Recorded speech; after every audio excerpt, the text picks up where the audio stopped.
looking strong here in the fourth quarter. Extra point by Seibert, up and good, and the lead will swell by one more. 42, Patriots nothing. Austin Seibert. Following the touchdown, here's Seibert now to kick it off. This one fielded at the 5.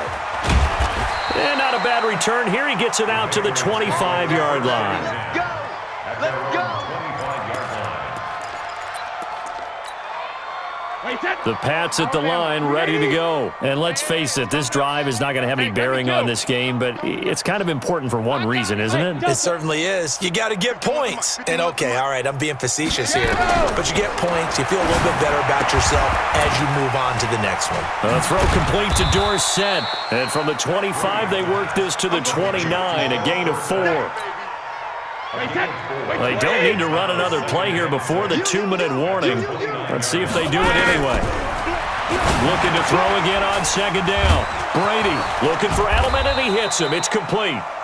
And brought down, but not before reaching the 45-yard line. Now the Patriots going to use one of their timeouts. It's just their first. They'll be down to 2 remaining as we step aside here in the fourth quarter. Watch the pass. Watch the pass. Rim. Shotgun now for Brady. And this is going to be caught. He won the fight for the football. So the Patriots with the football as we get you reset.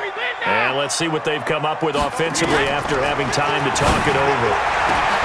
And his pass is intercepted for the 4th time today.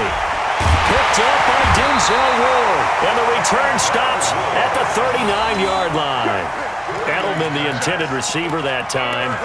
How about one last great play defensively, and that should, for all intents and purposes, finish off this shutout. That's as good a defensive performance as we've seen in a long, long time. And I know as a team they will celebrate, but I will guarantee you the defensive guys, they'll get together somewhere and have their own private celebration. A shutout, that's something to be cherished. The Cleveland offense ready to go. And this game comfortably in hand. The scoreboard speaks for itself, but you still got your starting quarterback out there. When do you go to the backup, let him get some time?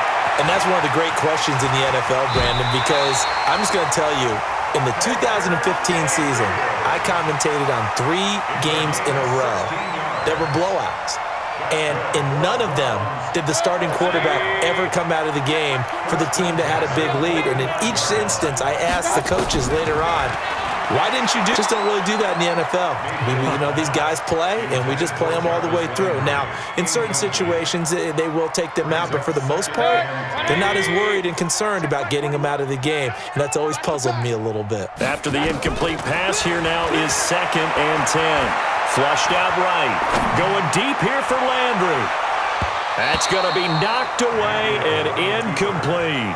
He was looking to get it to Jarvis Landry that time. And it'll bring up 3rd down. Fourth quarter, you've got the big lead. If you're coaching, Charles, you still taking shots like that downfield? I'd be a little more concerned with running some clock and making sure you're taking care of the lead, because you keep flinging it around, you throw a couple of picks, you can put yourself in jeopardy. Tackles. Hey, check. On 3rd down, Mayfield. He finds Beckham complete. And brought down, but able to get it to their 30-yard line. A good pickup there for the Browns, 15 yards. So 1st and 10 now from the 30. So instead of running, Mayfield's going to throw it here. And this will be incomplete. Physical play on the football there, and it's 2nd down. They're still throwing the football here, and obviously the incompletion stops the clock. That's a bad thing. Feels to me like they're just keeping them honest on defense, because you know they're going to stack the line of scrimmage and try and stop any type of a running play. Short little passes may work. Now Mayfield lost the football. So it goes as a fumble, but the key thing, not a fumble loss. Yeah, that stat's big, isn't it? I mean, I remember watching teams play. The ball might be on the ground a number of times during the game, but the other team doesn't get it. That's a huge difference in the ball game. And in this case, they were able to retain possession. And he's got his man. That's Landry. And he gets it all the way down inside the 10 and mark him at the 5. They're able to convert on 3rd down, and that sets up a 1st and goal. They'll try and run for it on first and goal. And he will push his way forward down to about the 3-yard line. And what are the whistles for? Timeout. So they'll stop the clock here in a game that's been decided in the closing seconds.